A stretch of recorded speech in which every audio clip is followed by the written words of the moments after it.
সুপ্রিয় দর্শক, আপনাদের ভালোবাসা আসলাম এক অসহায়ের কাছে আমরা শুনবো তার জীবন কাহিনী। আসসালামু আলাইকুম। হ্যাঁ আপু, কেমন আছো তুমি?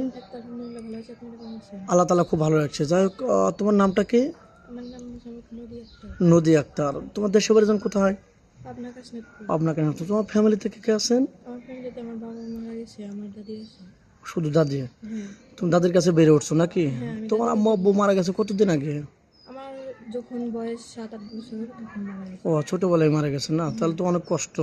তুমি লেখাপড়া করেছো কিছু? হ্যাঁ করছি। কতটুক? SSC pass. এসেছে বাস, তুমি অনেক পড়াশোনা করছো। আর পড়াশোনা করে কষ্ট করে পড়াইছে আর কি।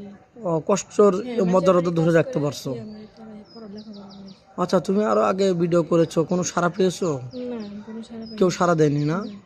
আচ্ছা, তোমার বয়সটা কত? আমার বয়স 20 বছর। 20 বছর। আচ্ছা, কত বছর বয়স হলে তোমার সাথে মেচুরিটি হবে তুমি মনে করো? আমার সাথে যেরকম বয়স, তার যেরকম বয়স হয় সেরকম আমার। মানে বয়স তোমার কোনো মেটার না, তার মনটা লাগবে, এই তো? আচ্ছা, কোনো বিবাহিত ভাই তোমাকে বিয়ে করতে চান, তার ওয়াইফ আছে, তাহলে সমস্যা নাই। করবে? হ্যাঁ করবে। সন্তানের সাথে ঝগড়া করবে না? না। সত্যি বলছো? হ্যাঁ। ও আচ্ছা, তুমি তো মুসলমান নাকি? হ্যাঁ। নামাজ কালাম পড়া হয়? ও, যাই হোক, তো যৌথ ফ্যামিলি ভালো লাগে না সিঙ্গেল ফ্যামিলি ভালো লাগে? আমার যৌথ ফ্যামিলি ভালো লাগে। যৌথ ফ্যামিলি মানে সবাইকে আঁকড়ে ধরে রাখতে চাও? এই কারণে আমার যৌথ ফ্যামিলি ভালো ও, লাগে। সবাইকে ধরে না রাখতে চাও নাকি? তুমি কি এক পুরুষে আসক্ত থাকতে চাও নাকি একাধিক পুরুষ লাগবে? আমার একটা এক ইয়েতে মানে এক পুরুষে আসক্ত থাকতে চাও, মানে মরলেও একজন বাঁচলেও একজনই? যাই হোক, সত্য বলছো তো নাকি? হ্যাঁ সত্যি বলছি। আচ্ছা, তুমি এখন অসহায়। আমাদের দ্বারা একটা ছেলে পাইলে, কোনো প্রবাসী ভাই পাইলে, তোমাকে ভালো রাখলো, তোমাকে বাংলাদেশে রেখে সে বাইরে চলে গেল, কোনো প্রতারণা ছলচাতুর বেইমানি ধোঁকাবাজি চিটারি করবে না তো? না চিঠি লিখবে। এটা কি সত্যি বলছো? হ্যাঁ সত্যি বলছি। কারণ আমাদের চ্যানেলের কিন্তু বদনাম হয় কিছু।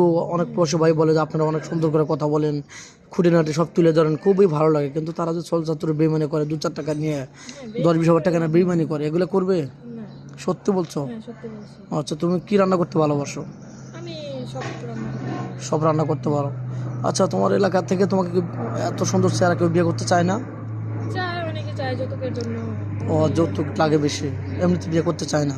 এমনি আমার কষ্ট করে পড়াইছে। ও, অনেক টাকা যৌতুক লাগে নাকি? বাবা বেশি নেই যৌতুক। ও, আচ্ছা, কোনো পৌষ বা তোমার বাড়িতে থাকতে চান, বাড়ি ঘর করে তোমাকে নিয়ে চালাতে চায়, ওরকম কি অ্যাপালিটি আছে বাড়ি করার মতো? হ্যাঁ আছে। আচ্ছা, বাড়ি করতে পারবে প্রবাসী ভাই? জায়গাতে আছে। ও, তাহলে তো ভালোই, খারাপ নয়। যাই হোক, নামাজ কালাম পড়তে হবে, মুসলমান তো না? তোমার স্বামী যদি তোমাকে পর্দা করে চলতে বলে বিয়ের পর, হ্যাঁ, চলতে পারবে? আবার তার কথা মতো চলবে তো নাকি এখন অসহায়দের কাল শিকার হচ্ছ, পরে আবার 2 নম্বরে করে আমাদের ছোট করবে, এরকম করবে না? 2 নাম্বারই করব কেন? যা সত্যি তাই বলছি। ও, 2 নম্বরে করবে না? না।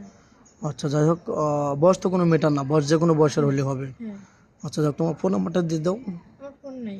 ও, তোমার আদৌ ফোন কেন নেই নাকি?